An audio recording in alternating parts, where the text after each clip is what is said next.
Entonces creía que para cada problema había una solución. Y poco a poco hice un embudo y me di cuenta que la causa era siempre la misma. El caballo en estado de huida, es un estado mental que se manifiesta en cierta actitud corporal y en cierto comportamiento. Cada caballo, con cada jinete diferente, cada tipo de caballo y cada disciplina distinta, detonan ese estado mental en diferentes problemas, pero realmente el problema es el mismo, el origen es el mismo y la solución es la misma también. Está relacionado entre la emocionalidad del caballo y su biomecánica y bueno, me está funcionando. A un buenismo que tampoco les hace ningún favor. Yo ahora veo muchos caballos o mucha gente que, tratando de hacerlo bien, yo no dudo que la intención sea buena, confunden mucho al caballo. Nunca estaba contento con hacer las cosas si además no iban acompañadas de que el caballo estuviera agradable. Ayudarles a superar sus limitaciones me pareció encontrar la parte justa de esta relación. Cuando tú aprendes a hacer todo lo que necesitas hacer para enseñarle a un caballo a romper esas fronteras en su cabeza, te vas a dar cuenta que tú has tenido que aprender sobre ti, corregir y cambiar y evolucionar en un montón de aspectos. Que ya no es un deporte, es una experiencia de vida. Nos vamos a dar cuenta que tratando de llevarnos bien con un caballo vamos a recuperar muchas cosas para nosotros. Yo creo que el caballo dentro de un tiempo se va a revalorizar. Hola, muy buenas. Estamos aquí hoy en el rancho del Camino Real, es la casa de Marco Barba, que es nuestro invitado de este podcast, de este episodio. Y nada, vamos a charlar con él, que nos cuente un poco su relación con los caballos. Él es un horseman, es decir, un hombre de caballo, y se dedica a trabajar básicamente lo que se conoce como horsemanship, que es la relación hombre-caballo. Es jinete, es entrenador de caballos, es profesor de equitación y de manejo de caballo, y también es autor de este libro que se titula El caballo, el hombre y la equitación. Y de hecho me llama mucho la atención el título del libro, luego lo iremos comentando más adelante, y es que pone el caballo antes que el hombre. Y eso me llamó mucho la atención, Marco, del título. Y bueno, muchísimas cosas más. Entonces, bienvenido. Muchas gracias. Y bueno, yo te he presentado así, pero si tú te tuvieras que presentar a quien no te conoce, ¿cómo te presentarías, Marco? Pues como una persona normal y corriente. Yo soy una persona muy, muy normal, muy sencilla. Dedico mi vida al mundo del caballo, pero con una perspectiva muy clara, que la relación entre el humano y el caballo sea un trato igual de justo para las dos partes. Ellos nos pueden aportar a nosotros a ellos también. Y pues básicamente el motor de mi vida es buscar los mecanismos y los caminos que nos conducen a ello, porque de esa manera también, bueno, me siento a gusto yo con lo que hago y con lo que vivo en mi día a día. ¿Cómo iniciaste la relación con el caballo? ¿Cómo empezaste? Bueno, mi relación con el caballo fue complicada porque fue un poco aquí en este pueblo, que es donde yo me crié. Luego estuve unos años viajando fuera, trabajando por ahí, pero yo de pequeño la primera relación que tuve con los caballos era aquí. Y aquí, en los años que yo de mi infancia, pues era una relación complicada. Eran animales para trabajar y bueno, todo era a base un poco de castigo. No era un castigo violento, pero era un castigo a veces un poquito desmesurado por ignorancia, ¿no? Eran animales para trabajar, nadie comprendía que tuvieras un caballo a lo mejor solo para montar. Y a partir de ahí, como te vas metiendo en problemas, encuentras preguntas que no tienen respuesta, quieres hacer cosas que poco a poco ves a lo mejor un día por la tele, otro día en una foto no sé, yo recuerdo que tengo todavía un libro de cromos de mi padre, unos cromos de papel, hechos dibujados, no son fotos. Vas viendo películas, quieres reproducir lo que ves y te vas encontrando con los problemas que todos conocemos. Entonces a partir de ahí pues empiezas a buscar. Pero porque nunca estaba contento con hacer las cosas si además no iban acompañadas de que el caballo estuviera agradable. Y en aquella época además yo enredaba con todo tipo de animales y me gustaba llevarme bien con ellos. Y bueno, era la época también de Félix Rodríguez de la Fuente, la cetrería. Era una época, dentro de que era dura, era bonita. Bueno, tú también, si no recuerdo mal o si no estoy equivocada, eres licenciado en Bellas Artes, Sí, o estudiaste Bellas Artes, y eso, desde mi punto de vista, requiere, o por lo menos a lo mejor ese es un estereotipo, pero es como yo lo considero, requiere, cuando alguien que estudia esta carrera, es como que requiere cierta sensibilidad o una sensibilidad importante y también un adiestramiento del ojo importante. sí. Esas cualidades o esas capacidades yo te las he visto con el caballo. ¿Tú consideras que eso te ha podido servir de alguna manera de cara a esa búsqueda o ese camino que has ido trazando? ¿O no? ¿O se te han desarrollado? Bueno, yo creo que esa sensibilidad la tenemos todos. Yo parto de la base de que yo no tengo nada, yo no tengo un talento especial. Yo creo que es una sensibilidad que todo ser humano nace con ella. Lo que pasa es que luego la vida que tenemos, el tipo de estímulos que tenemos, la inmediatez que queremos y más, cada vez más ahora con las tecnologías y esto, esa sensibilidad la va anulando totalmente, la va atrofiando, ¿no? Yo en mi caso tuve bueno, la buena o mala suerte de estar aislado, hípicamente aislado. Yo no tenía profesores. Mi padre era muy aficionado a la pintura, mis tíos también, la verdad es que los cuatro han pintado y dibujado y bueno, yo de alguna manera tenía esa afición.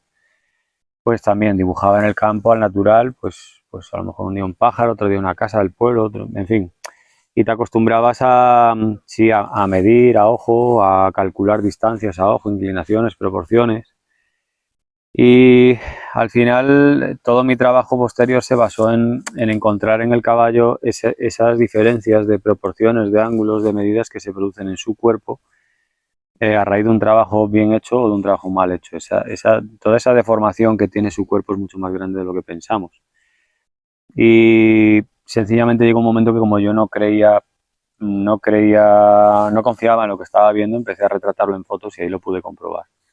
Pero no sé si es una sensibilidad especial. Yo es que no me quedó otro remedio, entonces fue como fue el camino. Eso te iba a preguntar ahora, ¿cómo ha sido el camino? Es decir, ¿cómo empezaste a montar, dando paseos? No sé, ¿cómo ha sido un poco ese camino hasta llegar ahora? Camino duro, yo, Muchos años también. sí, muchas noches sin dormir, muchos días en los que pensaba que montar a caballo no era lo mío, muchos días pensando que ¿para qué voy a montar el caballo si tenemos problemas él y yo? Ha sido más de eso que de lo otro.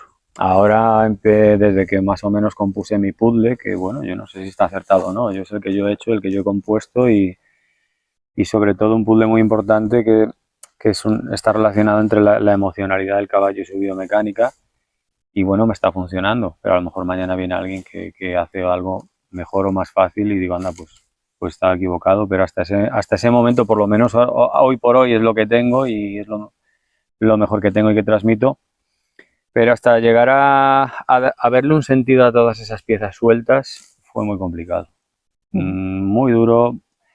Nadie te daba una respuesta, nadie te ayudaba, la única ayuda que te ofrecían era si quieres le pego yo y te ves en medio de la nada. Los libros de equitación que había en ese momento que había 2 o 3 en castellano, tampoco te solucionaban, no había vídeos, no sé, era todo muy, muy difícil, no sé cómo he llegado hasta hoy. Eso te iba a preguntar. El vídeo que estás viendo continúa en unos instantes. Simplemente me cuelo un momento para decirte que este vídeo lo patrocina el libro La mujer que aprende de los caballos. Es un libro en el que cuento muchas cosas de caballos que no se suelen contar y también sobre todo donde cuento cómo empecé en el mundo del caballo, cómo empecé a relacionarme con caballos, qué es lo que me hizo interesarme por los caballos y cómo los caballos transformaron mi vida, cómo los caballos me ayudaron a conocerme mejor, a superar miedos, donde también cuento cómo aprendí a relacionarme mejor con los caballos de una manera mucho más amable, mucho más respetuosa y también mucho más segura, tanto para ellos, para los caballos, como para mí. Y también con las personas con las que trabajaba o con las que cuando hago sesiones de conocimiento, de autoconocimiento, de coaching con caballos, para que tanto las personas como los caballos se sientan seguros, cómodos durante la intervención, durante la sesión. Es un libro que me ha dado muchas satisfacciones, es un libro que a la gente del caballo y a la gente que le interesa el desarrollo personal con los caballos y a través de los caballos les gusta mucho. Así que en la descripción del vídeo te dejo un enlace para que puedas acceder al libro y echarle un vistazo. Incluso puedes leer las primeras páginas y el índice y valoras si es un libro que te puede interesar o no, si es un libro que el contenido te puede servir, te puede resultar interesante o entretenido. Y nada más, te dejo que continúes con el contenido. Eso te iba a preguntar, no sé si has tenido unos referentes, unos maestros humanos o caballos, un poco, o has ido cogiendo de unos de otros, no sé, es decir, ¿qué referente has tenido, si has tenido, y en qué puntos? Yo referente en mis inicios no tuve ninguno. Yo no fui a las típicas clases de equitación, ni clases de tanda, ni tuve un profesor, ni tuve un mentor, ni tuve un maestro, ni tuve a nadie que me guiara. Yo en este contexto pues ibas a trabajar a lo mejor a una finca con el caballo y a la vuelta te montaban en él, y otro día a otro sitio y lo mismo, y otro día te mandaban llevarlo a pastar a un prado y no lo montes que te vas a caer, y a escondidas te montabas y a veces efectivamente te caías. Luego es verdad que a medida que vas un poco creciendo, interesándote de una forma un poco más profunda, te haces preguntas, encuentras alguna respuesta, alguna cosita que funciona, empiezas a descubrir en la tele, por ejemplo, pues la doma vaquera, el salto, empiezas a descubrir que hay disciplinas, que hay gente profesional y todo esto. Bueno, decides probar a dedicarte profesionalmente y todo esto, y ya sí te vas cruzando en el camino con profesionales y con gente que bueno, que unas veces te muestran que el camino va por otro sitio, otras veces te aportan una parte, otras veces otra. En fin, en ese momento sí que bueno, fui conociendo gente con la que vi varias luces al final del camino, que luego a la larga pues también para lo que yo quería hacer estaban incompletas. Entonces tienes una parte de evolución personal muy grande que bueno, tienes que, sobre todo al final lo que yo hago a día de hoy es un poco un conglomerado de todos mis años de experiencia. La verdad es que bueno, ahora lo veremos más adelante cuando nos centramos un poquito más en el libro, pero es verdad que has hecho un puzzle o haces un enfoque en el que planteas perspectivas o elementos que yo al menos personalmente, seguramente a lo mejor hay personas que no, pero en mi caso también he leído muchos libros y he estado con muchos caballos, muchos profesionales, no había oído nunca. Y me lo topé por primera vez con tu libro. Y eso la verdad es que bueno, ha sido una de las razones por las que hemos venido para acá. Y lo que te quería preguntar es, porque lo has comentado esta mañana, que has tenido algún momento de crisis, ¿no? En el sentido de profesional, de decir, no monto a caballo. Para ti, ¿qué es la equitación o qué es montar a caballo? ¿Y qué es lo que, o sea, qué te provocó esa crisis de decir, de cuestionármelo de qué estoy haciendo? Bueno, la crisis me lo provocaba el hecho de ver que el caballo yo lo podía solucionar para mí, pero que yo no le aportaba nada a él. Entonces a mí eso llegó un momento que no me parecía justo. Yo soy una persona que me gusta entender la razón de las cosas, el porqué de las cosas. Me gusta mucho resumir, me gusta mucho sintetizar, me gusta mucho comprender para luego decir, vale, entonces ahora lo hago o no lo hago. A mí no me vale que una persona me diga esto se hace así. Y si me explicas el porqué, puede que le vea una razón más grande todavía.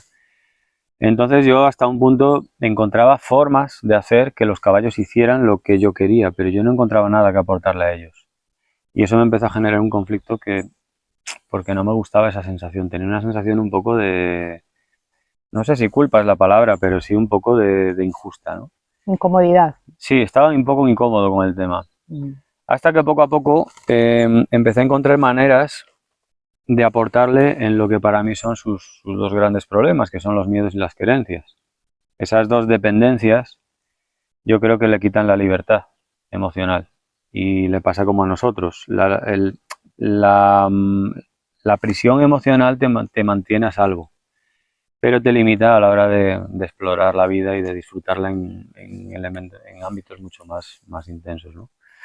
Entonces, cuando yo descubrí cómo poder trabajar esas dos áreas sin eliminarlas, porque tú no puedes hacer que un caballo no quiera estar con los demás, y no puedes hacer que no tenga miedo, porque es una emoción que le hace protegerse. pero sí le puedes enseñar a tener la paciencia de mientras está contigo, descubrir cómo lo que le da miedo lo puede explorar, descubrir que puede estar lejos de los demás y no pasa nada, y cuando terminas vuelve. Me di cuenta que poco a poco ellos emocionalmente también cambiaban como seres vivos. Los encontraba mucho más equilibrados, mucho más respetuosos con los demás. Encontraba un equilibrio, y la palabra equilibrio para mí tiene un significado muy grande en todos los ámbitos, que les aportaba mucho en su vida diaria. También, aparte, hay algún caballo que también, además de aportarles equilibrio, le puedes ayudar a descubrir un talento, que a lo mejor algunos tienen, que sin estar a nuestro lado a lo mejor no lo descubrirían. Pero tenga un talento o no, por lo menos ayudarles a superar sus limitaciones me pareció encontrar la parte justa de esta relación. El horsemanship ese término viene de horse and man relationship, es decir, la relación entre los dos. En una época se ponía al hombre por encima del caballo y tiene que hacer lo que yo digo. Ahora yo veo muchos contextos donde se pone al caballo por encima del hombre, bueno, que espera a ver si él quiere. Y yo creo que cuando llegas a un trato igual de justo para las dos partes surgen cosas muy bonitas y muy potentes y muy beneficiosas para la salud de ambos. Cuando tú aprendes a hacer todo lo que necesitas hacer para enseñarle a un caballo a romper esas fronteras en su cabeza, te vas a dar cuenta que tú has tenido que aprender sobre ti, corregir y cambiar y evolucionar en un montón de aspectos. Y cuando ellos, a través del esfuerzo de resolverlo contigo, llegan a romper esas barreras mentales, también yo los veo que se sienten mejor, se ven más bonitos físicamente y cambia un mundo para ellos también. Entonces, a partir de ahí sí que me volví a motivar, porque encontré que ya no es un deporte, es una experiencia de vida. El llegar a una persona que es el depredador más grande que hay en la Tierra, un caballo que es probablemente una de las presas más vulnerables que hay, o si no la más. Y de mayor volumen. Claro, porque puedes pensar que un ratón es más vulnerable que un caballo, pero un ratón aquí se esconde muy fácil. Un caballo no tiene donde esconderse, necesita mucha comida, mucha agua, lo puedes ver a 2 kilómetros, está en un monte de aquellos, desde aquí lo puedes ver, lo tiene muy complicado. Entonces, cuando dos especies tan antagónicas encuentran un equilibrio y una forma de coexistir en equilibrio y en armonía, de verdad, aportando los unos a los otros, surgen cosas muy bonitas. Entonces, para mí se convirtió ya en una experiencia de vida y actualmente en una forma de vida. Yo no concibo la vida diferente con las personas que con los caballos, ni con los caballos diferente que cómo me relaciono con las personas. Lo cual te aleja mucho del mundo también. Bueno, te hace que te quedes con está mal. Con lo importante. O sea que para ti entonces el camino del caballo es como un camino de autoconocimiento, autoindagación, autoexploración. Totalmente. Para ti mismo, y supongo que también por lo que cuentas para el propio caballo, ¿no? Porque también en este caso tú llevas a los caballos a situaciones y a contextos que ellos mismos se tienen que ver, que bueno, lo que hemos ido también viendo esta mañana, ¿no? De cómo resuelvo yo esto. Y cómo, sin alterar mucho mi emocionalidad Sí, es ponerlos en un estado donde ellos descubran que bueno, que en la vida hay que pensar, resolver y no ir por la tremenda. Para ellos es muy fácil caer en su instinto y ya está. Para nosotros también, esto no me gusta, me voy a otro lado, ya está. A día de hoy muchos chavales no saben resolver un conflicto con un amigo porque por WhatsApp dejan una conversación a medias y se van. Por ejemplo, ¿no? Es un ejemplo. Entonces, yo creo que es una experiencia importante para las dos especies. Sí, de hecho, tú hablas mucho de la actitud del caballo, ¿no? De que hay que buscar una actitud determinada en el caballo. Pero claro, no solamente hay que buscar esa actitud en el caballo, también el ser humano tenemos que encontrar una actitud que permita, porque hay veces, a mí la impresión que yo tengo, Marco, no sé si tú la compartes o no, pero como que siempre es el caballo el que tiene que hacer, el que tiene que ceder, el que le pedimos, ¿no? Le pedimos y él es el que tiene que poner todo el tiempo, ¿no? Todo el tiempo. Y en muchas ocasiones yo he observado que es como que, vale, si le exigimos atención, le exigimos que esté, le exigimos rapidez, le exigimos, y nosotros a veces estamos montando a caballo con el móvil o grabando, ¿no? Y es como le estamos pidiendo todo el tiempo a él, pero tú eres incapaz de dar ni la mitad, ¿no? No sé si esa sensación... Es la diferencia entre ellos y nosotros. Ellos son 100% coherentes. Nosotros somos 100% incoherentes. La coherencia es la capacidad de pensar, decir y expresar con tu cuerpo la misma cosa. Ellos no pueden expresar algo que no están sintiendo. Nosotros sí. Yo te puedo decir que soy millonario y que tengo 3 carreras y tal, y es mentira. Mi expresión corporal te va a decir la verdad, pero como ya no sabemos leerla porque nos hemos atrofiado a nivel de sensibilidad, entonces, y le hemos dado al poder de la palabra la mayor capacidad que tenemos, y tenemos la capacidad de hacer creer que somos lo que muchas veces lo que nos falta precisamente. Hemos caído en una trampa mental importante y el caballo no. Entonces, a ese nivel, por ejemplo, yo veo que a día de hoy yo veo una diferencia muy grande entre la gente que viene, por ejemplo, a hacer paseos, ¿no? Que no ha montado nunca. Esa gente que es su primer contacto a caballo, yo veo una diferencia muy grande entre la gente de hoy y la gente de hace 15, 20 años. ¿En qué sentido? Hay una involución. Hace 15, 20 años la gente todavía le veías un poco de habilidad, un poco de intención, un poco de no sé cómo, pero voy a ver cómo lo hago. Ahora ves un poco una falta de coordinación. Pon aquí la mano izquierda y ponen el pie, o sea, un caos importante. Mucha gente, ay, no, sube, no puedo, como respuesta automática, por ejemplo, ¿no? Entonces, yo creo que a nivel de sociedad nos estamos alejando cada vez más, en general, siempre hay excepciones, pero nos estamos alejando cada vez más de la naturaleza del caballo, pero también tengo la sensación de que a la vuelta de un tiempo nos vamos a dar cuenta que tratando de llevarnos bien con un caballo vamos a recuperar muchas cosas para nosotros. Yo creo que el caballo dentro de un tiempo se va a revalorizar otra vez. Y tú por lo que has estudiado, por tu propia experiencia, ¿ves que hay una evolución a mejor en cuanto a la relación con el caballo, humano-caballo, o que no, que estamos peor, independientemente ya de la gente que pueda venir a hacer una ruta? Me refiero más a la gente que realmente tiene un contacto más continuo, ya sea en hípicas, jinetes, como incluso profesionales.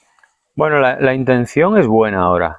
Hay mucha gente con muy buena intención, con ganas de hacerlo bien y con ganas de llevarse bien. Lo que ocurre es que se ha pasado un poco de un extremo a otro. Y yo creo que esto es algo generacional. Cuando estás en un extremo, la generación siguiente pasa a este, la otra a este no tanto, la otra a este, y poco a poco se va encontrando el camino del medio. Y ahora se ha pasado del extremo de, bueno, los caballos hay que tomarlos con fuerza y con presión y con palos porque son muy fuertes y es lo que hay, a un buenismo que tampoco les hace ningún favor. Yo ahora veo muchos caballos o mucha gente que, tratando de hacerlo bien, yo no dudo que la intención sea buena, confunden mucho al caballo. Hay una idea de que educar es un poco, o establecer normas, establecer reglas, es un poco como dictatorial. Y entonces hay como miedo a establecer reglas y normas. Y un caballo, igual que un niño, igual que una persona, necesita la libertad como tal se establece con reglas, límites y normas. Si no, no es libertad, es libertinaje. Y el libertinaje lo único que lleva es al caos. Entonces, antiguamente veías muchos caballos, bueno, antiguamente, hace 20 años, encontrabas muchos caballos con mucho miedo, muy asustados, que hacían las cosas pero con mucha tensión. Y ahora ves lo contrario, ves caballos que te invaden, caballos que deciden por ti, caballos que no escuchan, que no respetan nada, y totalmente además desquiciados, incluso con otros caballos, ¿no? Yo no creo que se les esté haciendo ningún favor por eso. Hay gente buena, por supuesto, hay gente que encuentra el camino del medio y lo demuestra además, pero ese camino del medio concretamente es la minoría. Encuentras gente en los extremos, sí, y yo no dudo que el de un extremo, el del otro y el del medio tengan todos la mejor intención. Pero la forma de llevarlo a cabo, nuestra incoherencia nos juega malas pasadas. ¿Qué se necesita? ¿Qué capacidades, o por lo menos las más importantes, porque lo mismo son muchas cosas, pero para ti, ¿cuáles son las claves para tanto quienes están en el extremo un poco más de la fuerza, de la dureza, como de ese buenismo? ¿En qué clave se debería de fijar como para ir a ese punto intermedio de encuentro con el caballo? Yo diría que lo primero es entender el caballo, porque si tú no entiendes una cosa, siempre vas a ir hacia donde tu instinto te pide. Y tu instinto, si eres una persona con demasiada energía, te va a pedir presionar, y si eres una persona muy buena, te va a pedir condescender. Entonces yo lo primero que haría es estudiar. Ahora, claro, ¿cuál es el problema? Que hay tantísima información escrita a día de hoy que es muy difícil distinguir lo que sí de lo que no, lo que es bueno de lo que no es bueno, lo que está bien pero a medias, que aún le falta algo. Es muy difícil. Antes no había información, ahora hay demasiada. Eso es un problema. Pero si tú consiguieras, primero, como persona, tener la capacidad de distinguir lo bueno de lo malo, y una vez que encontrar lo bueno, estudiarlo y luego ponerlo en práctica con el caballo. Y ahí, porque claro, si tú tienes sensibilidad, si tú es una persona que tiene unos límites muy claros, si eres una persona que no los tiene, al final, si no sabes qué hay que hacer con un caballo, te va a dar igual. Sabrás poner los límites a un perro o a un coche, pero a un caballo no, porque no conoces su naturaleza. Entonces, lo primero sería estudiarlo, encontrar qué es lo que tengo que estudiar, estudiarlo y después ponerlo en práctica. Sí, de hecho, comentabas tú antes el tema de la importancia de la norma y de las reglas. Cuando tú observas a los caballos en espacios naturales, en manada o en grupos al menos, ya ves que ellos tienen sus reglas. Claro. O sea, muchas veces eso es lo que pasa, ¿no? Que no hemos observado nunca a los caballos en un medio mínimamente, aunque sea como aquí, que aunque estén condicionados, porque nunca tienen todo el espacio, o la manada pueda ser un poco también creada por, en este caso, por la intervención humana, pero cuando los ves que interaccionan en grupo, en espacio abierto, que no están en cuadras o no en espacios demasiado limitados, ves que tienen sus normas, que tienen su manera de comunicarse y que todo obedece como al bien del grupo. Sí, es como si la manada fuese un ente en sí mismo, ¿no? Es como un ser superior, que es la propia manada, claro, la suma de individuos. Es que es lo que ocurre. Tú, si observas una manada, vas a ver caballos que son como muy curiosos, muy atrevidos, y otros que son muy retraídos. Pero entre los dos se equilibran ese ente que es la manada. Entonces, una manada está perfectamente equilibrada por la existencia de esos dos comportamientos, por hablar de dos extremos y dos ejemplos para que se entienda fácil. Luego están los del medio, que van hacia donde se decida el grupo, ¿no? El problema es que a nosotros nos llega un individuo de los de delante aislado, para domar o para entrenar, como le quieras llamar, y uno de los de detrás. Entonces, a uno le tienes que poner límites muy claros, a otro le tienes que confiar y desensibilizar mucho. Pero realmente ellos, en esencia, en su medio natural, no tendrían que resolver nada, porque ambos aportan un equilibrio a ese ser común que es la manada. Pero nosotros el caballo lo conocemos fíjate, muchos chavales ahora lo conocen en un club saltando y piensan que un caballo es eso. Sí, o encerrado en una cuadra, uno solo. Y no entienden por qué un caballo no está bien en una cuadra, no entienden por qué unas riendas alemanas no le van bien, no entienden por qué, pues, si lo quiero para saltar, porque no quiere saltar o se me para. Es un caballo y de aquí no sé por qué tiene que tener estos problemas. Sí, es que...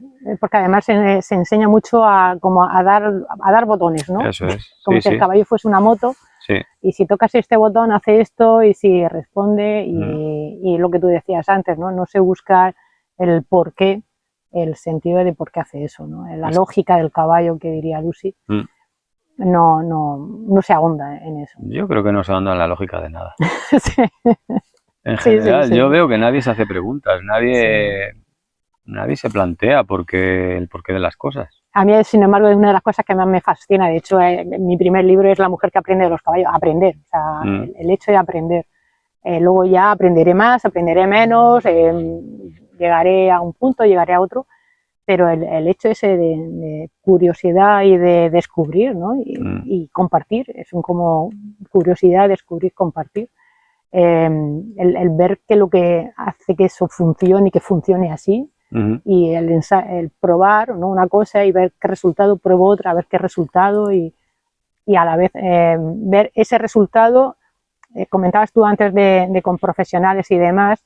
Yo he aprendido muchas veces de compañeros o de otros profesionales lo que no. O sea, ha habido algunos que he aprendido lo que sí, ¿no? Sí. Y de otros muchos he aprendido lo que no, o al menos lo que no a mí. Es decir, porque bueno, a lo mejor tú, pues por tu energía, porque eres un hombre, por lo que sea, ¿no? Por tu confianza, te sientes cómodo haciendo según qué cosas, y esas mismas cosas yo intento hacerlas y yo no me siento cómoda. Y no quiere decir que no sean adecuadas, no quiere decir que no sean buenas, simplemente no me siento cómoda, y si no me siento cómoda, el caballo lo percibe y ya pues vamos mal, ¿no? Entonces muchas veces ha sido eso también, lo que no, o por lo menos lo que no para mí. Bueno, es que es una parte que yo creo que hay que tener en cuenta. Por ejemplo, esta mañana trabajábamos con con una cuerda y a otra persona le fue mejor la bandera. ¿Por qué? Porque se liaba menos. La bandera la veía clara y la cuerda la veía clara, y haciendo todo con la cuerda veía cuerda por todas partes. Entonces, si queremos un trato igual de justo para las dos partes, que es lo que yo defiendo, pues hay que tener en cuenta también a la persona. Muchas veces, yo lo veía, ¿no? En el horsemanship americano, por ejemplo, venía gente a un clinic con su potro y de repente se montaba, no sé qué, y el potro una reacción y tiraba a la persona. Y yo lo pensaba, ¿no? Desde mi perspectiva de buscar esa igualdad, de decir, estás pidiéndole, vale, que el potro está preparado para que lo montes así tú, que tienes la experiencia, pero esta persona que no la tiene, quizá hoy con montarse y a lo mejor caminar un poco o ni eso, hubiera sido suficiente y hubiera sido constructivo para los dos. Cuando un potro tiene una reacción y tira a una persona, aparte del accidente para la persona, el potro se lleva un susto muy grande también y lo relaciona además con el hecho de montar. Entonces, no ha salido nada bueno para ninguno de los dos. Y yo es algo que procuro siempre. Por ejemplo, en los clinics vienen con un problema, tengo un problema en no sé qué ejercicio, ya, pero ese ejercicio, el problema de ese ejercicio empieza más atrás, ¿no? Y entonces llegas a un punto donde a lo mejor encuentras la solución para el caballo, pero la persona está todavía un poquito más atrás. Y tienes que retroceder más todavía, pero para construir con los dos a la vez. Si no, se puede quedar en una demostración de mira cómo yo lo hago, y eso no aporta nada al binomio.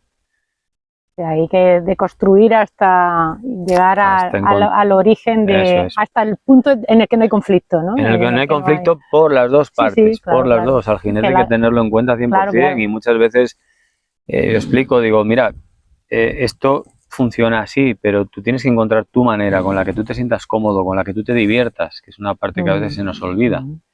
Entonces, muchas veces, por ejemplo, yo trabajo pues desde otro caballo, en fin, diferentes cosas, pues porque me entretiene, me divierte, te hace recordar esas películas que veías de pequeño, que eran las que te daban las ganas de salir a montar, porque tú veías a las películas del western, por ejemplo, y estabas deseando coger el caballo, necesitas una motivación, y muchas veces hacer cosas distintas y divertirte te mantiene en esa motivación.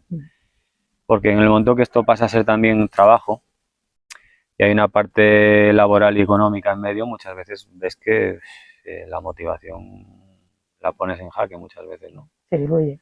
Eso es, entonces hay que procurar mantenerla y hacer cosas distintas y adaptarte al nivel de una persona, de otra, de un caballo, pues le da un poquito de frescor al trabajo, si no, muchas veces es muy fácil caer en la rutina. ¿Qué es lo que más te divierte a ti con respecto a los caballos? A mí lo que más me divierte es cuando conectan contigo como si hubiera 5G.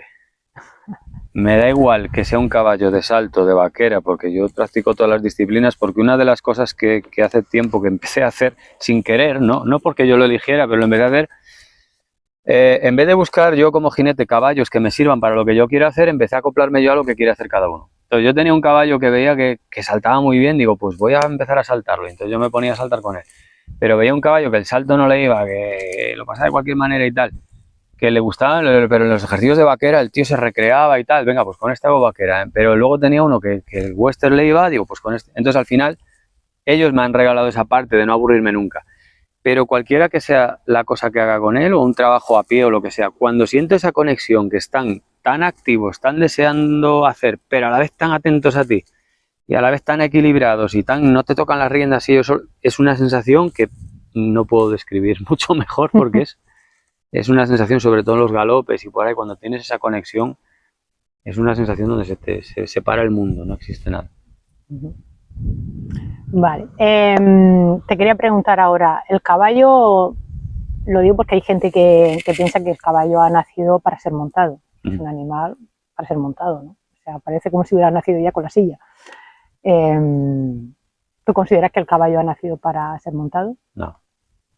Caballo, su biomecánica no está hecha para llevar un jinete encima, mucho menos para obedecer a unas órdenes cuando nosotros decimos, en el momento que decimos y de la forma que decimos. El caballo, en el momento que nos montamos, ponemos más peso cerca de sus manos que de sus pies, y ponemos peso al final de un tronco que no tiene un soporte por delante, no tiene clavículas, y la respuesta más natural que suele dar es dejar descender toda la caja torácica. Si nosotros no le enseñamos a cómo hacer ese gesto continuamente con un jinete encima, que además de todo el lenguaje hípico que le enseñamos, de todo el abecedario de la equitación, es la señal más pesada, más continua, y que está en el punto más vulnerable, a la que tiene que responder en contra. Todo lo demás es cesión. Todo lo demás y ahí es cesión como, y ceder a favor. tienes que ir siempre hacia la izquierda, menos con esto, que tienes que ir hacia la derecha, que además es la señal como la gordota. Eso es, eso es. La Y la que señal gordota. está, de la que no te bajas nunca. Entonces, nosotros no consideramos que eso sea una señal, porque como estamos montados y nuestra cabeza no lo procesa así, pero el caballo recibe como una señal todo, la rienda, la pierna, nuestro peso, todo. Entonces, yo considero que cuando una fisionomía acusa de esa manera negativa nuestro peso en ese punto, entiendo que no está diseñado para montar. No quiere decir que explicándole cómo pueda resolverlo. Igual que nosotros no estamos diseñados para algunas cosas y podemos resolverlas, pero con un trabajo extra, con un aprendizaje y con un esfuerzo extra. ¿Qué es para ti la equitación? ¿Es una ciencia, es un arte, es las dos cosas? Yo creo que es una forma de vida. A la equitación al nivel que yo la vivo y que yo la experimento y que trato de transmitirla es una forma de vida. Para mí no hay diferencia entre horsemanship o equitación. Es lo mismo. Horsemanship es una palabra americana que lo ha resumido muy bien y yo no concibo la equitación sin estar bien relacionado con mi caballo. Equitación es una palabra española, horsemanship es una palabra americana, inglesa, perdón. Sí, pero el origen es americano. Pero el origen es americano. El origen del término de los hermanos Dorran, Relefant y toda esta gente es americana, aunque el horsemanship, como ellos lo entendían, ya viene de mucho antes. En España un jinete, Pedro Fernández de Andrada, 1500 y pico, Jenofonte antes de Jesucristo. O sea, hay muchas referencias de muchas cosas. Pero bueno, el término y el horsemanship moderno partió con los hermanos Dorran y Relefant en Estados Unidos en los años 40, 50, 60, 70 y por ahí. Y describe horse and man relationship, la relación. A ellos no le hace falta decir que un cambio de pie se hace cuando haces equitación y horsemanship es la relación a pie, o sea, englobaban todo. Y para mí equitación en ese sentido engloba todo también. Yo no me planteo enseñarle a un caballo a hacer una pirueta y además que no sepa andar de ramal porque eso es otra cosa, es otra área. Para mí engloba todo. Y al englobar todo y haber una parte emocional por ambas partes tan intensa, pues para mí la equitación es una forma de vivir la vida, es una experiencia de vida. Muy bien. Marco, vamos a ir viendo un poquito ya cositas del libro. ¿Qué es lo que te llevó a escribir este libro, El caballo, el hombre y la equitación? ¿Quieres la respuesta de verdad o la de quedar bien? No, aquí es todo aquí de verdad, aquí ya te he dicho que vamos sin filtros, sin edición, esto es... Yo este libro lo tenía escrito hace muchos años, a mí por casualidad llevo muchos años dando clinics, no porque yo lo haya elegido, sino porque, bueno, todo empezó en un concurso donde llevé un caballo, un potro que yo tenía. Y se ve que iban menos mal que los demás y a un chico que tenía un centro hípico en Zaragoza le gustó, entonces se acercó a un amigo mío, le preguntó y, oye, pues si nos podría dar un clinic y tal, yo nunca había dado ninguno. Y bueno, a raíz de ahí surgió el otro y el otro, ¿no?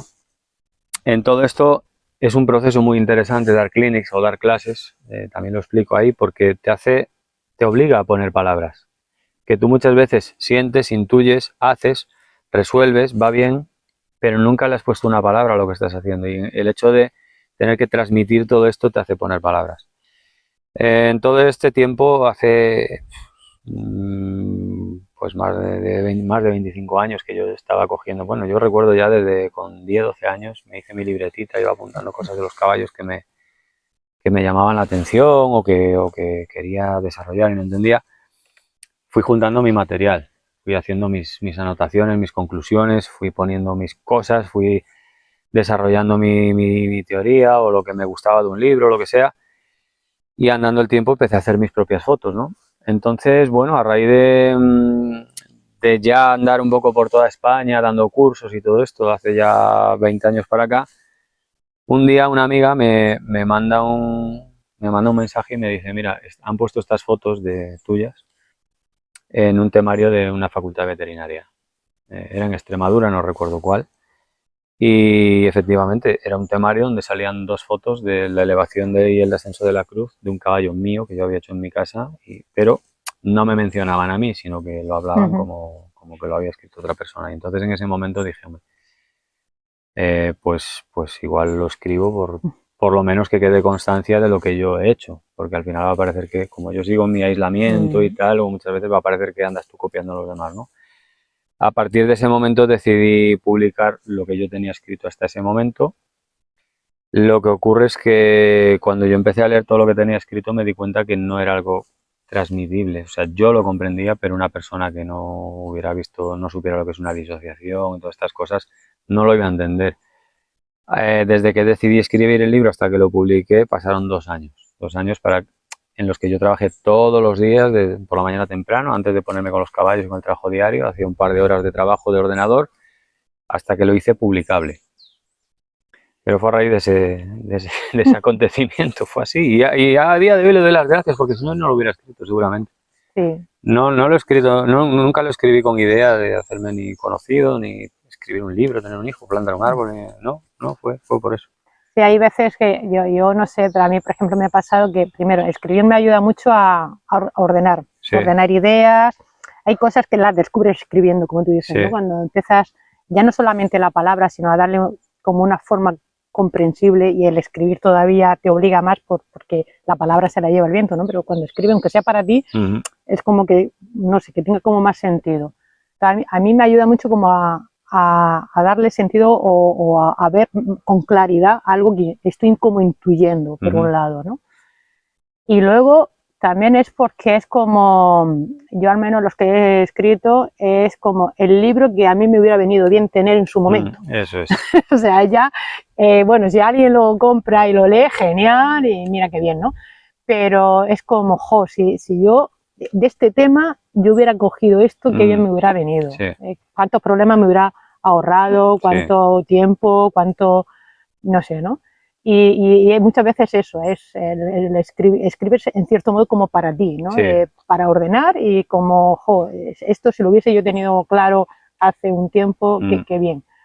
Y claro, cuando ves eso dices, oye, pues lo mismo le sirve a alguien más, pues ahí está, ¿no? Sí. A ver, la idea del libro, yo en el libro no me he guardado nada que digo, esto no quiero que la gente lo sepa, porque tal. Yo lo he escrito precisamente eso, pensando en el libro que a mí me hubiera gustado leer sobre caballos. Bueno, parece pequeñito el libro, parece finito, pero bueno, aparte que la letra va apretadita, lleva muchas fotos y demás, bueno, esto es lo más parecido casi, Marco, que yo he leído a una enciclopedia, ¿no?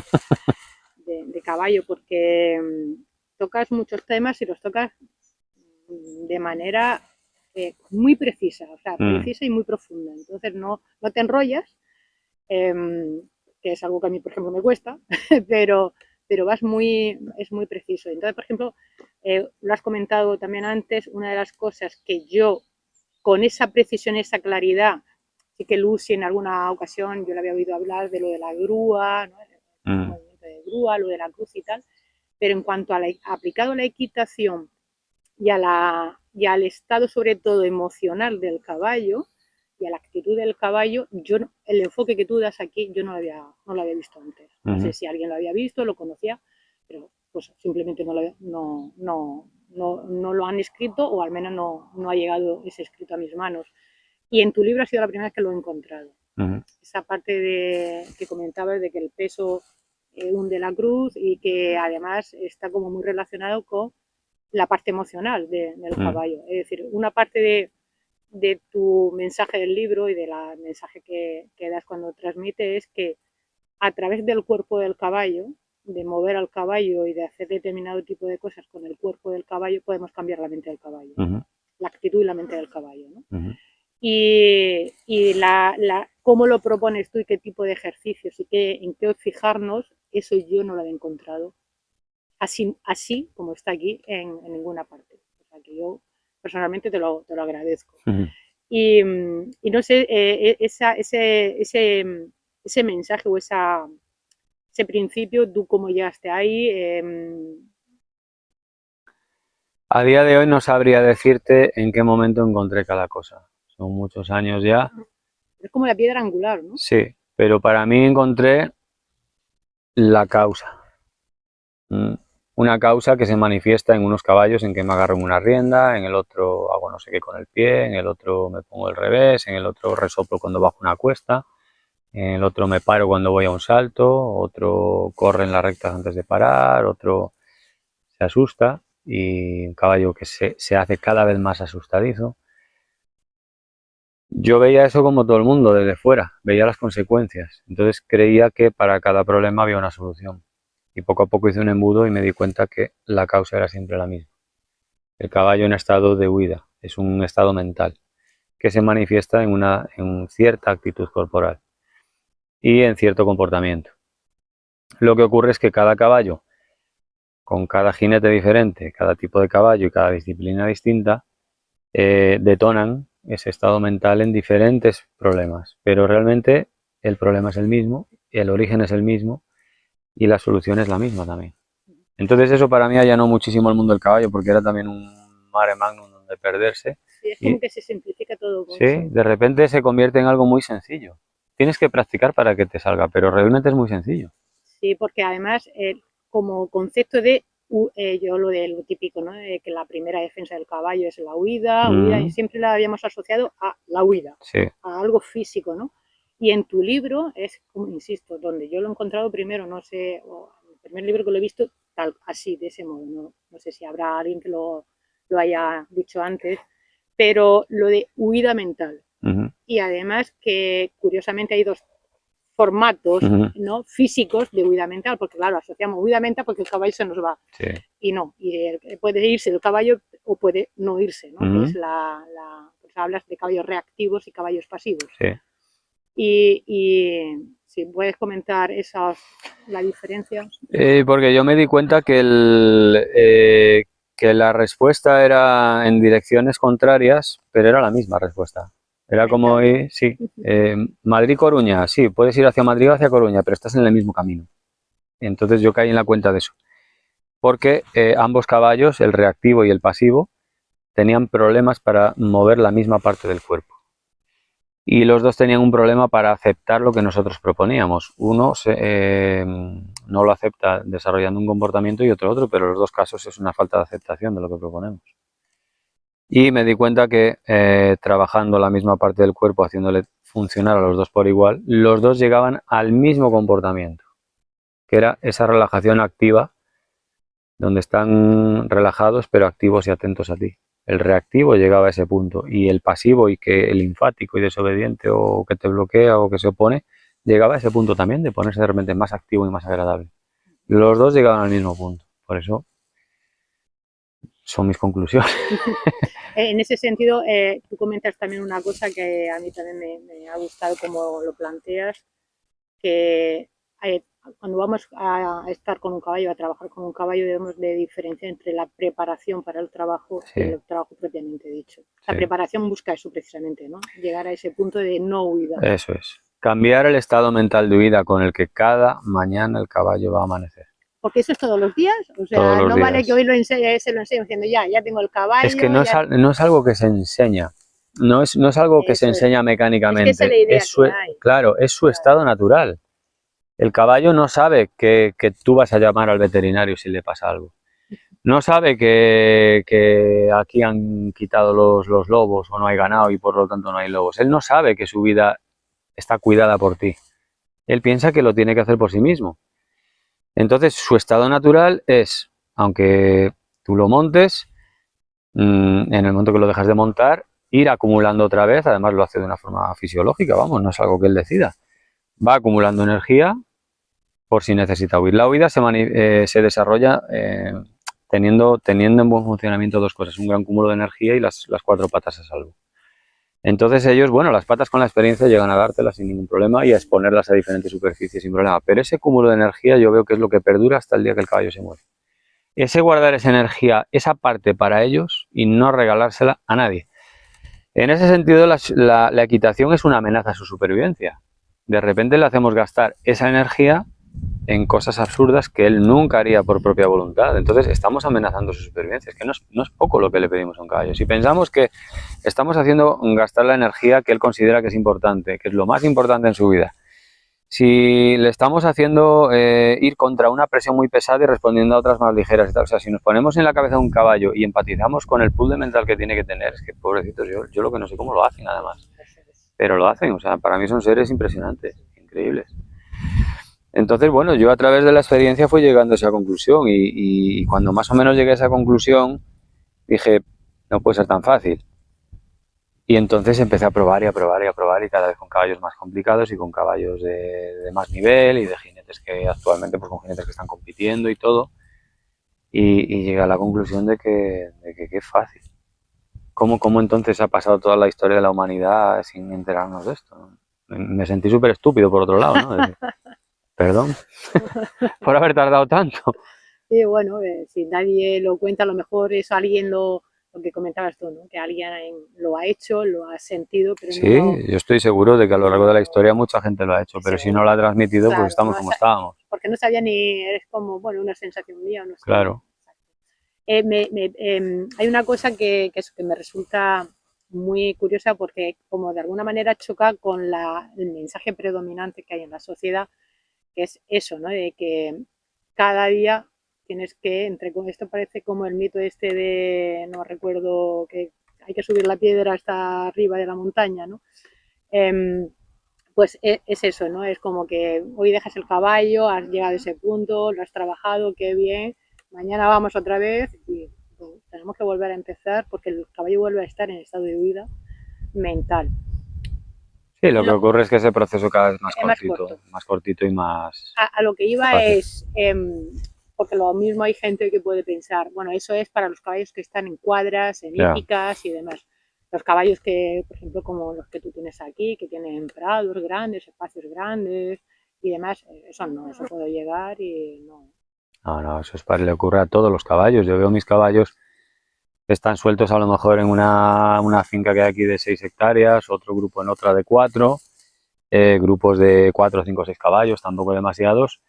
Y a lo mejor me voy de viaje una semana por cursos y cosas y cuando vuelvo, primera parte del trabajo que hago eso y salen reacciones y cosas y te hablo de caballos que a lo mejor incluso han concursado y hecho algo bien en algún sitio, o sea, eso lo guardan y tienen derecho a guardarlo, yo creo que tienen derecho a guardarlo, lo que tenemos es que nosotros sacar tiempo, ser un poco también justos y decir, tu naturaleza es esa, no la voy a cambiar ni la quiero cambiar, voy a aprender a convivir con ella. ¿Qué necesito para convivir con esa parte? Reconocerla y tener un poquito más de tiempo. Vale, pues recoge eso como un regalo, porque si sacas tiempo para trabajar un caballo bien, te vas a dar cuenta que tu vida mejora. Porque estamos todos metidos en una vorágine que no... Tiempo caballo, ¿no? Exactamente.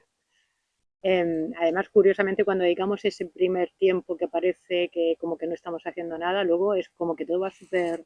Es que luego todo fluye. Caballo, cuando un caballo está atento a ti, de repente entiende todo muy fácil, le resulta muy fácil resolver todo, moverse contigo, aprender las cosas y luego te das cuenta que aunque durante un mes no lo vuelvas a ver, el día que vuelves tiene todo ahí. Todo lo que ha aprendido lo tiene perfectamente ordenado y te lo ofrece súper fácil. Hay una cosa que tú comentas también y es que tu método de trabajo y tu filosofía casi de vida, por lo menos en relación con los caballos, se basa en una figura que se llama la espiral. Sí. ¿Nos puedes contar de dónde viene eso, por qué la espiral o qué representa para ti la espiral? La espiral es un orden geométrico, una figura geométrica que se da en muchas constelaciones, se da en las huellas dactilares, se da en la ordenación de los pétalos de las plantas, las corrientes de aire, muchas veces las águilas las cogen en espiral. Si tú tienes un fregadero lleno de agua, quitas el tapón, vas a ver que el agua se va siempre en forma de espiral. La espiral de Fibonacci, es el orden geométrico perfecto. La espiral, curiosamente, es algo que el hombre ha representado durante milenios. Es una figura geométrica que el hombre instintivamente ha representado. Y se representan un montón de culturas, la cultura celta, un montón de figuras, representaciones, logotipos. Yo me había dado cuenta que para trabajar bien un caballo, compensando su fallo en el diseño para ser montado, la forma de reconstruir todo esto, de reorganizarlo para que nos puedan llevar bien, porque hay que distinguir entre que un caballo te lleve y te lleve bien. El caballo que te lleva y no te tira, el que te lleva bien, te soporta, te eleva y sabe llevarte y no sufre esa depresión de su caja torácica. Yo me di cuenta que la huida se produce cuando el caballo se pone rígido y hacia adelante, y para compensar eso, trabajando de derecha a izquierda. Yo me daba cuenta que las cesiones, la elevación de la cruz, la reorganización del cuerpo, la conseguía cuando el caballo caminaba no hacia adelante, sino en diferentes ejercicios, ¿no? Cuando las transiciones y los trabajos laterales y el movimiento vertical se volvían fluidos y equilibrados y suaves pero a la vez impulsados, se producía una reorganización del caballo. Pero en esa parte de trabajo lateral no podíamos montar como se supone que montamos, hacia adelante, con las dos riendas en la mano. Entonces empecé a encontrar que en las cesiones a la pierna, en los círculos, poco a poco, nunca se me invertían los caballos. A veces utilizaba un poquito doblar, no sé qué, entonces corregía una transición, pero la siguiente me fallaba. Y poco a poco me gustaba tanto la sensación que me daba el caballo trabajando en lo que la equitación lleva un círculo de mayor a menor, pero que no lo han descrito como una espiral concretamente, porque la espiral para mí tiene otros componentes de darle un poquito de angulación al movimiento de las manos y la cesión. Sin esos dos ingredientes, lo que es la figura en sí misma tampoco te aporta nada. Y en el momento que yo hilvané todas las transiciones, porque llegó un día que me di cuenta que cualquier disciplina, el caballo la desarrolla sabiendo manejar todo el abanico de transiciones y movimientos laterales, desde el paso atrás al galope, paso atrás parada, paso atrás de galope y viceversa, y trabajos laterales. Tú haces una combinación con todo eso y sacas todos los ejercicios de todas las disciplinas del mundo. Entonces realmente el caballo lo que tiene que saber manejar es eso, no el reining o el cat o la doma clásica o la vaquera o todo esto. Entonces cuando tú consigues que un caballo realice todas esas secuencias de transiciones y movimientos laterales sin invertirse, sin bajar la cruz, sin ceder al peso del jinete, la equitación funciona para nosotros y le aporta a ellos.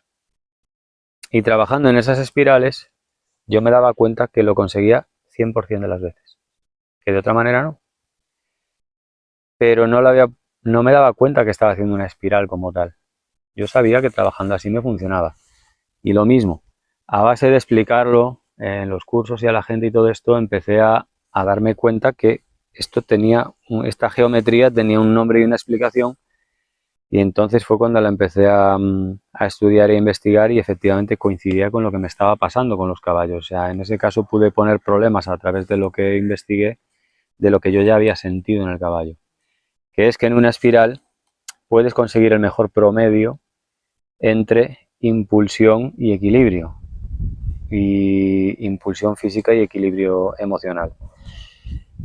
Cuando trabajamos en libertad, en la preparación y todo esto, siempre los problemas están en el círculo grande, es cuando el caballo se bota, se aprieta, todo esto, y a medida que vamos llegando a los ejercicios del centro, el caballo se va ordenando.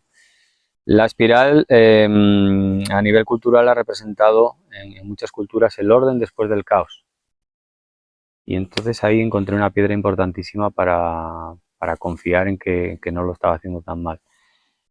El reto es luego ir llevando el caballo, es donde están los problemas de él con nosotros, no quiere estar con nosotros, o se opone a nosotros, o se opone al trabajo, reacciona al trabajo, y como poco a poco vamos llegando los dos a través de un trabajo, una simbiosis donde vas un poquito generando propuestas y él las va gestionando, vamos llegando al centro, y en el centro es cuando el caballo conecta contigo y ahí es donde fluye. Ahora el reto está en volver a salir de ahí sin perder esa conexión y ese orden.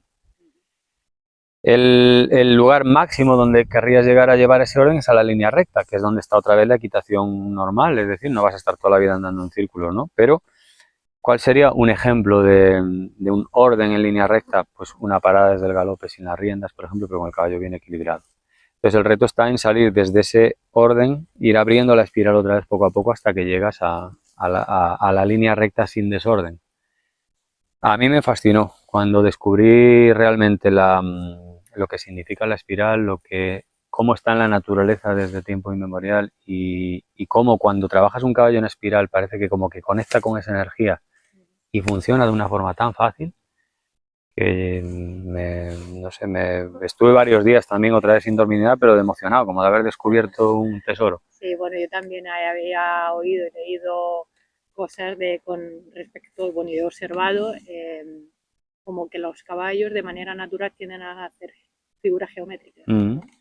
Cuando ellos están solos, están sueltos, están en el espacio, van haciendo determinado, en según qué situaciones, Sí. van haciendo figuras geométricas. Es que la geometría existe en el universo. Nosotros creemos que por descubrirla la hemos creado. No la hemos creado, le hemos puesto imagen y palabras para poderla transmitir, pero existe. Es que sin geometría no hay gravedad, no hay equilibrio, no hay vida. Sí, es un poco lo que hablamos, ¿no? Es como que hay algo, una energía, no sé, una comunicación, digamos, que es ancestral de ellos mismos, eso innata, es, sí, sí. del tema, en este caso, del ente de la manada, ¿no? Eso recuerdo que Félix Rodríguez de la Fuente, en algunos programas que hizo de radio, hablaba del hormiguero, incluso del termitero, como un ente con inteligencia propia, y en el que todos los individuos que vivían ahí, ¿no? Que formaban el termitero, todas las termitas, todas las hormigas, funcionaba por sí misma, pero en función de un bien mayor, que era el propio termitero, el propio hormiguero. Y cuando yo observo una manada me recuerda un poco a eso, a lo que Félix Rodríguez de la Fuente comentaba.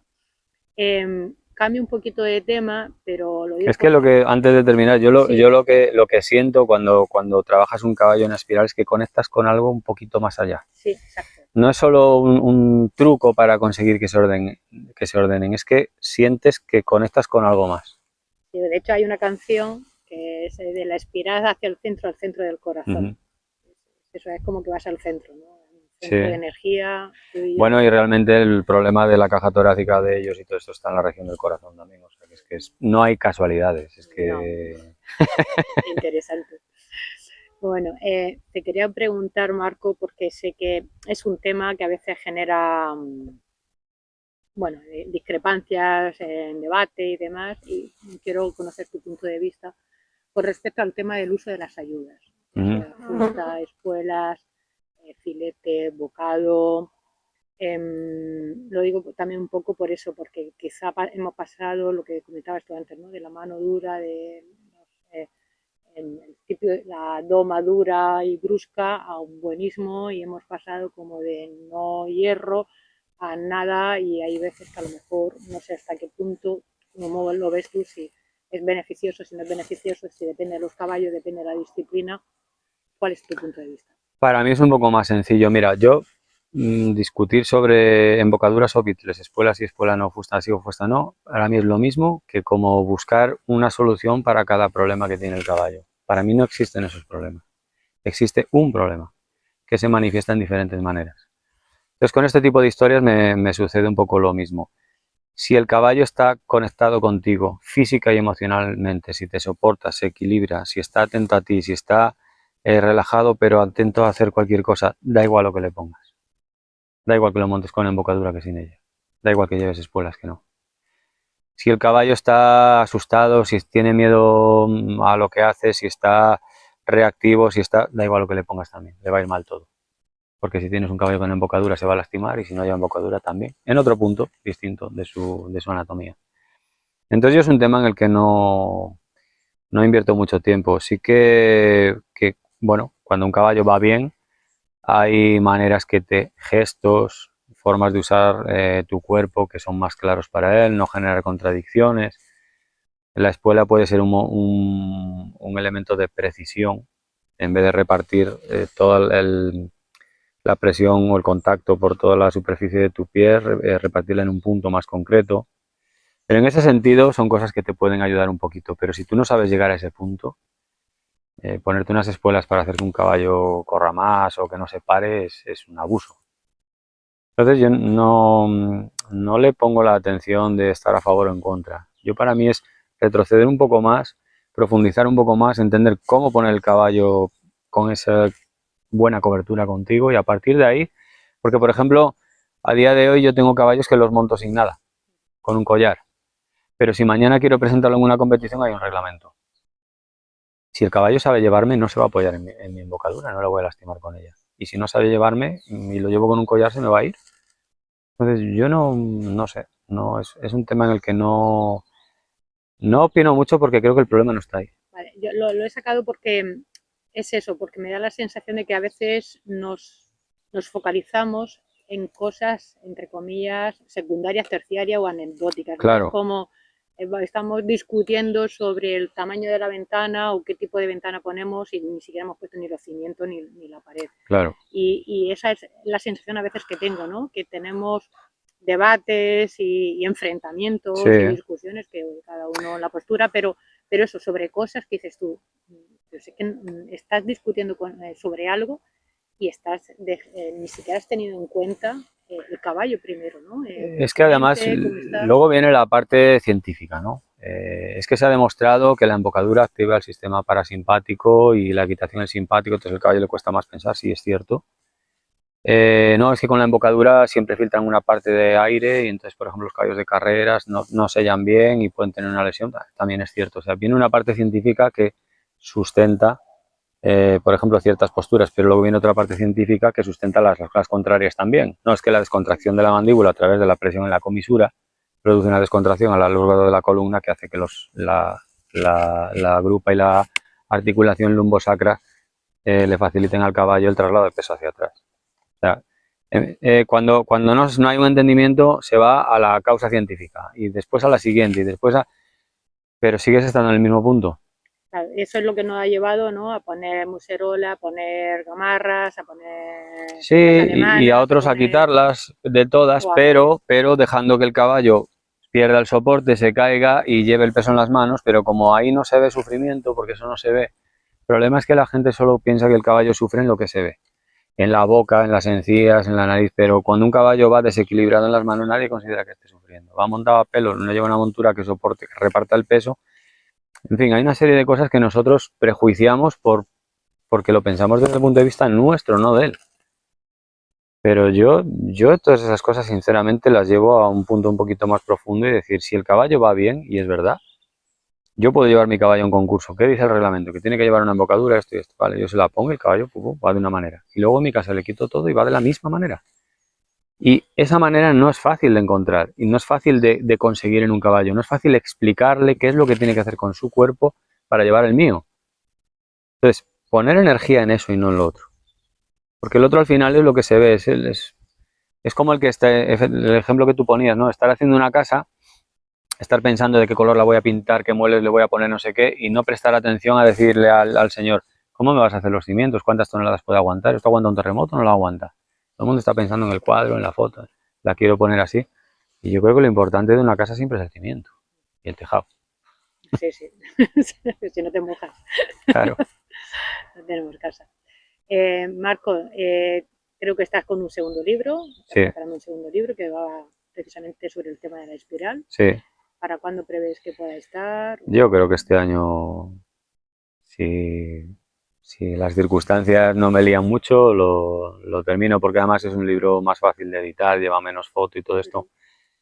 Es un libro que poquito habla, basándome en el primero, en los mismos principios, pero de una forma un poco más práctica, cómo llevarlo a la práctica, un poquito más enfocado en la práctica. Y basado en este trabajo en espiral, en cómo influye en el caballo, que la gente lo comprenda, no que diga que ahora se ponga de moda la espiral y todo el mundo diga que trabaja en espiral cuando luego no es verdad, porque hace un círculo de mayor a menor, si no te da ciertas sensaciones no te va a aportar nada. Pero sí, es un libro que me hace mucha ilusión escribir porque refuerza el anterior. Es como una continuación, una saga. Muy bien, esa es la idea. Y vamos construyendo, ¿no? Eso. Pero lo que me gusta es que cuanto más voy avanzando en las cosas que hago, más fácil encuentro que le facilitamos a los caballos el trabajo. Precisamente hay una cosa que también me llamó mucho la atención de este primer libro, y es que comentas lo de correcto o incorrecto, tú lo resuelves desde el punto de vista de si es saludable para el caballo o no es saludable para el caballo. Y quería que compartieras un poco, bueno, que vamos a invitar a que compren el libro y a que lo lean, pero en cosas concretas, si nos puedes poner algún tipo de ejemplo de... Bueno, porque yo veía que la política nunca se iba a poner de acuerdo, los equipos de fútbol tampoco, los hombres y las mujeres en según qué sectores tampoco, los taurinos y antitaurinos tampoco, y todo el mundo tiene razón. Entonces, si todo el mundo tiene razón en posturas tan contrarias, ¿cómo establecemos un camino en la vida? ¿Cómo educas a un niño a decirle, haz esto sí y esto no? Entonces, cuando empiezas a relacionarte con caballos, a trabajar con ellos, tienes que llegar a un punto de encuentro donde las cosas funcionen bien. Ahora, ¿por qué lo que yo digo va a ser mejor que lo que dice otro? Ahí está el problema, que nosotros no tenemos una forma de establecer una verdad. El caballo sí la tiene su verdad. Nosotros no tenemos una manera, porque yo opino así, tú opinas así, no es que mi abuelo decía ya, pero tu abuelo... En fin, entramos en una serie de valoraciones que no aportan nada. Para mí se hizo necesario establecer una verdad. Se puede compartir o no, puedes estar de acuerdo o no, pero para mí es mi verdad y yo te la demuestro con un caballo. Esa verdad está basada en ciertas teorías, normas, ejercicios o ciertas, no sé, ciertas variables que tienes que establecer que son verdad. Llega un punto que dices, ¿y por qué esto es verdad y por qué el otro no? Digo, bueno, pues esto es verdad cuando yo veo que al caballo le va bien y consigo hacer con el caballo lo que yo quería. Es decir, yo quiero hacer un ejercicio de doma y resulta que el ejercicio me lo da con una calidad, hablando de equitación, muy buena. Y su actitud la veo, que el tío me lo está dando como si se estuviera durmiendo y súper agradable, diciéndote cuántas más hacemos, pues yo ahí encuentro una verdad en cuanto a que eso es saludable para él también. Ahora, si yo veo que el mismo ejercicio otro lo consigue con una calidad un poquito peor, caballo rechinando los dientes, por no hablar ya de temas de igual sangrando por aquí y por allá, o con mucha presión, que lo tienes que contener, o que está todo el rato contra eso, pues eso es insano para un caballo. Y es una equitación mediocre, entonces eso pues yo lo considero incorrecto. Entonces llega un momento que dije, bueno, yo para establecer aquí lo que es correcto y lo que no, pues el único baremo que tengo es saludable para el caballo o no es saludable para el caballo? ¿Le va a beneficiar o le va a perjudicar? Al caballo y a la equitación. Una cosa importante que encontré es que cuando es bueno para el caballo, es bueno para la calidad de la equitación. Era otro conflicto que yo tenía. Si encuentro que va muy bien para la equitación, pero contra el caballo, ¿cómo lo hago? Si va tan bien para el caballo que no puedo hacer esto, y encontré que cuando un caballo resuelve un ejercicio 10, vas a ver que su actitud es 10 también. Para él consigo mismo. Incluso algunos hasta se recrean. Por eso primero es el caballo. Sí. Sí, eso no está puesto así por casualidad. Ya me lo imagino. Sí. Yo creo que el caballo como especie estaba aquí. El hombre al lado del caballo vino después, porque primero lo cazamos y luego se domesticó. Entonces estaba el caballo, luego estaba el hombre relacionándose con el caballo y luego de ahí surgió la equitación. Por eso viene en ese orden. Pues, por mi parte nada más. No sé si hay algo más que quieras apuntar o un mensaje para despedir y yo ya me despido hasta el próximo encuentro equino y te dejo la despedida a ti, Marco.